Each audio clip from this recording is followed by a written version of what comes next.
हम लोगों को पढ़ना है data centres and referral centres. तो अभी हम लोगों ने पिछले वीडियो में देखा इंफॉर्मेशन सेंटर्स वो भी इम्पोर्टेंट है, कई बार पूछा गया है। और अभी हम लोगों को डेटा सेंटर्स पढ़ना है। देखो यार, सीधे सीधे पॉइंट टू पॉइंट हम लोग पढ़ते हैं। डेटा सेंटर्स का सबसे पहले डेफिनेशन और मीनिंग पे पहुंच जाते हैं। डेटा का मीनिंग क्या होता है, एक बार डेटा का मीनिंग याद कर लो, फिर उसके बाद काम ख़त्म हो जाएगा। MLI 101 में हम लोगों ने याद किया था। खैर बता देता हूँ जिसने वो सब वीडियोस नहीं देखा है। कोई अच्छा सा आपके पास देख लेता हूँ, कोई अच्छा दिया है।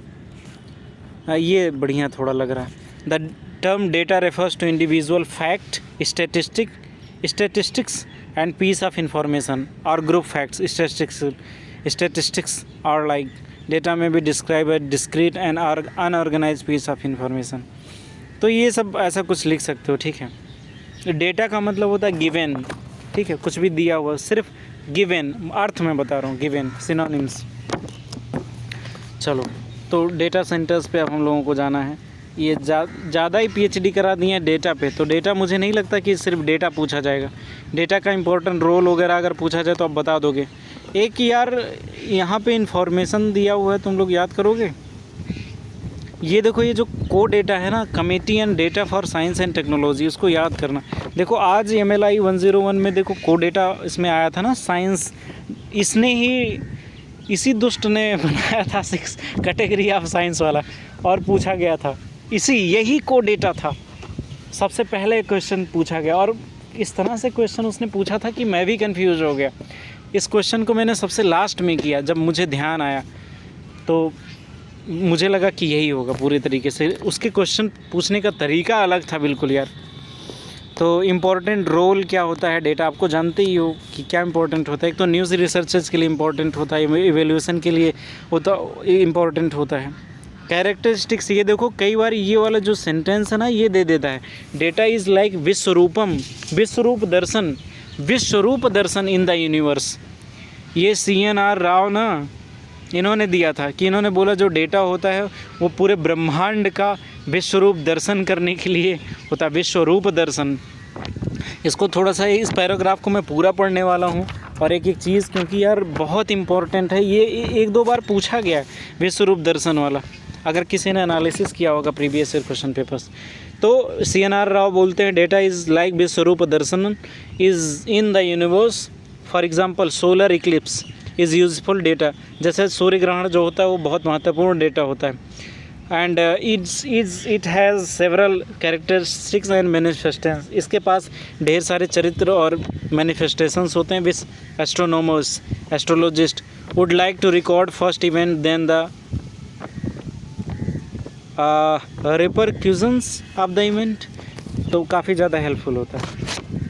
An important characteristics of the data, especially in the science and technology, and its constant value, which is termed as its standard value। बहुत ही ज़्यादा डेटा का इम्पोर्टेंट होता है साइंस एंड टेक्नोलॉजी में। इसका जब जो कांस्टेंट वैल्यू होता है और एक स्टैंडर्ड वैल्यू होता है। For example valency of atomic weight of element. किसी भी एलिमेंट का एटॉमिक वेट जो होता है, सबने 10वीं तक तो पढ़ा ही होगा साइंस, इतना ज़्यादा दिक्कत नहीं होगा। This characteristics can not be generalize to every kind of data. ये जो चरित्र है वो सारे डेटा के लिए जनरलाइज नहीं होता। Social science data for example ever dynamic and changing. जो सोशल साइंस का डेटा होता है हमेशा बदलता रहता है। It varies considered from the place and place. तो ये बदलता रहता है। तो ये जो मैंने एक सेंटेंस बताया है, पैराग्राफ बताया है, वो सब ये data is Vishwaroopam in the universe. मुझे लगता है कि यार ये शायद 20 नंबर का पूछा था। अब इसमें क्या लिखा जाएगा? इसमें अगर ये पूछ लिया जाएगा तो सबसे पहले डेटा का डेफिनेशन देना, इसका इम्पोर्टेंस और रोल देना, कैरेक्टरिस्टिक्स देना, ठीक है।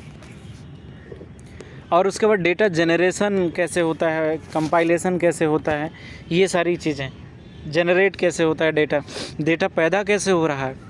तो यहाँ पे अभी रिप्रोडक्शन की प्रक्रिया हम लोग जानने वाले हैं कि डेटा पैदा कैसे हो रहा है। तो सबसे पहले इन्वेस्टिगेशन किया जाता है, जब और ऑब्जर्वेशन किया जाता है, सर्वेज किया जाता है, एक्सपेरिमेंट किया जाता है, तब और उसके बाद एनालिसिस किया जाता है एग्जिस्टिंग डेटा का, तब जाकर के डेटा जनरेट होता है, डेटा पैदा होता है। और ये जो मनुष्य की मोटिवेशन होता है मनुष्य की जो क्यूरियोसिटी होती है, जिज्ञासा होता है, उसके आधार पे डेटा पैदा होता है। तो वो मदर क्या उसको बोलते थे, आविष्कार विज्ञान की जननी है, आवश्यकता आविष्कार की जननी है, आपने सुना होगा। आवश्यकता, need is the mother of invention. Data generate इस तरह से होता है। डेटा कंपाइल करने के कुछ चरण इसमें बताए गए हैं। डेटा कंपाइलेशन में क्या क्या चीज़ें होती हैं। सबसे पहले कलेक्शन ऑफ द डेटा होता है, फिर करेक्शन ऑफ द डेटा होता है एंड ग्रुपिंग ऑफ डेटा। तो ये 3 पार्ट्स हैं डेटा कंपाइलेशन के। यहाँ पे 6 पार्ट्स और दिए हैं, इसको छोड़ो। डेटा डिसेमिनेशन होता है। सबसे पहले जनरेशन हो गया, कंपाइलेशन होगा, डिसेमिनेशन होगा। डिसेमिनेशन में क्या होता है कि एक तो 3 तरह का डिसेमिनेशन हो सकता है। फॉर्मल या इन्फॉर्मेशन, अपने कलीग्स के द्वारा उसको डिसेमिनेट करो डेटा को। दूसरा पब्लिश्ड कर दो उस लिटरेचर को। और तीसरा इन्फॉर्मेशन सेंटर्स के द्वारा उस डेटा को भेजो।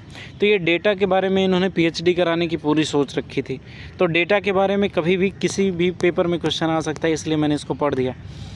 डेटा सेंटर्स अब यहाँ से शुरू हो रहा है। डेटा सेंटर्स क्या होता है? A center that meets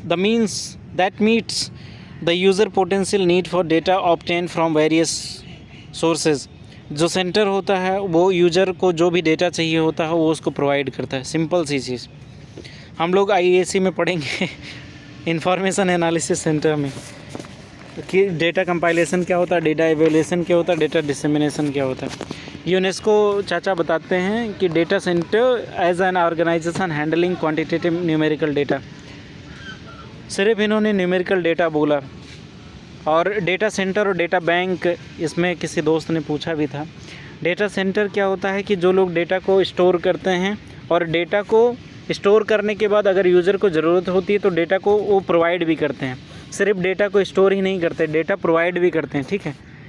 और उसके बाद जिन उसको ज़रूरत होती है, जिन यूज़र्स को देता है डेटा को, ये लोग एनालाइज भी करते हैं, डेटा को ये लोग एब्स्ट्रैक्ट वगैरह भी बनाते हैं। लेकिन जो डेटा बैंक होता है ना, वो लोग सिर्फ डेटा को इकट्ठा करते हैं, भरते जाते हैं। ये कई तरह के मल्टीडिसिप्लिनरी डेटा को इकट्ठा करते रहते हैं। बैंक की तरह रिपोजिटरी एक तरह से होता है, ठीक है, डेटा बैंक। तो आई होप आपको समझ में आ गया होगा कि क्या डिफरेंस होता है।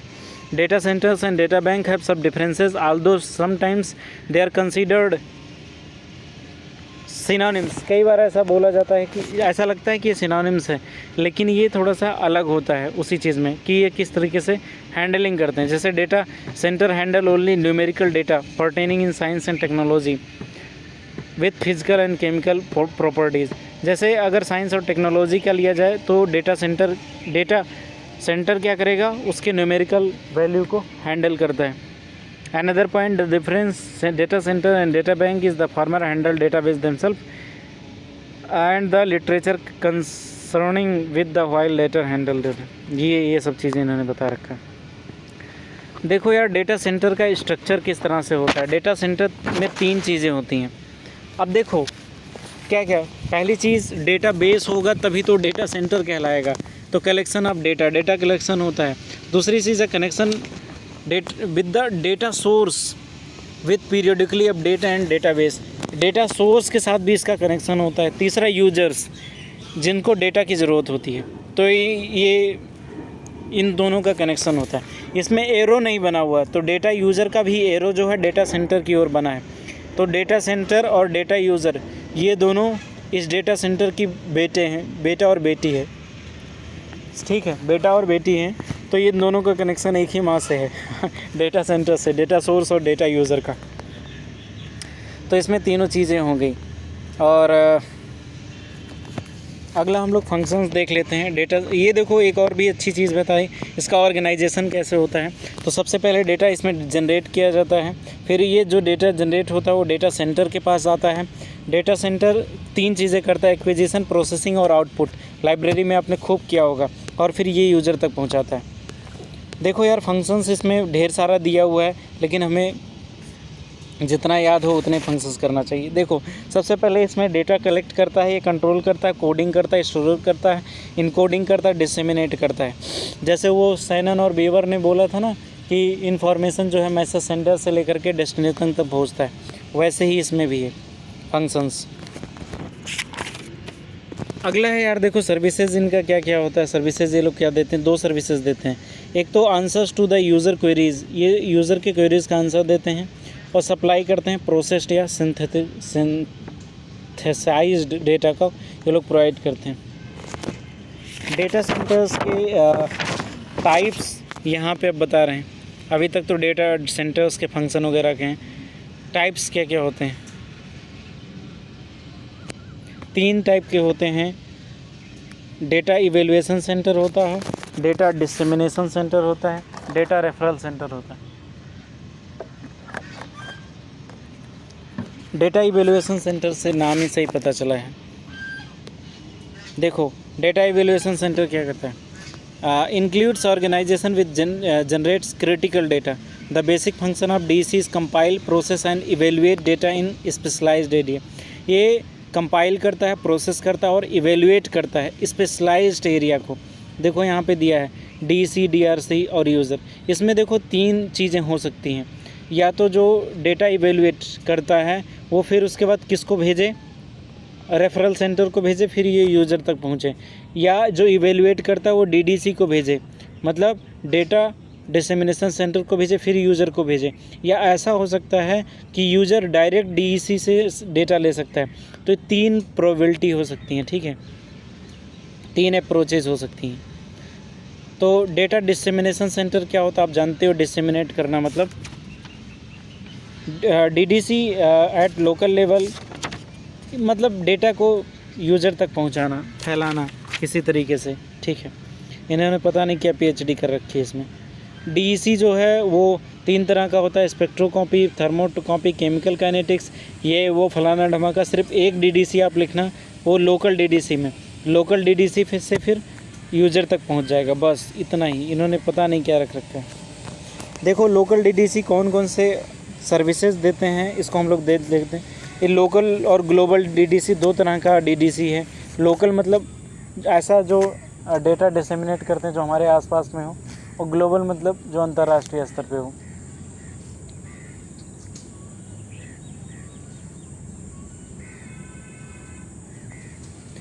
पहली चीज़ है लोकल DDC। ये लोग कलेक्ट करते हैं, पब्लिश करते हैं और कलेक्ट पब्लिश्ड कंपाइलेशंस। पहले ये जो पब्लिश्ड चीज़ें होती हैं उसको कलेक्ट करते हैं, ठीक है, पहली चीज़ होगी। और दूसरी चीज़ कलेक्ट और स्टोर मशीन, कलेक्ट या स्टोर करते हैं। फिर उसके बाद ये यूजर्स को असिस्टेंट प्रोवाइड करते हैं डेटा को फाइंड करने के लिए। फिर उसके बाद अब्रिस्ट तैयार करते हैं करंट डेवलपमेंट्स का। अब्रिस्ट मतलब summary type. Inform user about current acquisitions, current acquisition के बारे में इंफॉर्मेशन देते हैं। Perform search functions, undertake retrospective searches, publish secondary publish data. Secondary जो प्राइमरी डेटा को कलेक्ट करके ये लोग सेकेंडरी डेटा बना करके उसको पब्लिश भी करते हैं।